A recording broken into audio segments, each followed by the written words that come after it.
360 divided by 40. Here 40 is a divisor, so we need multiplication table of 40.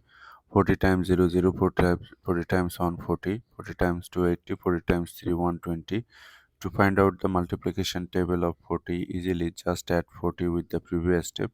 0 plus 40, 40, 40 plus 40, 80, 80 plus 40, 120, 120 plus 40, 160, 160 plus 40, 200, 200 plus 40, 240. This process will continue. 40 goes into our considered current dividend 3 is how many times? 0 times, as our current dividend 3 is less than 40. So 0 times 40, 0 times 40, that gives you 0. Subtract, you are getting 3. Bring down this digit 36.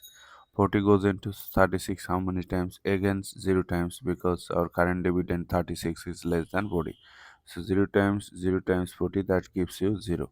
Subtract, you are getting 36. Bring down this 0. Now you have 360. 40 goes into 360 how many times? You need to guess a number, then multiply with this number.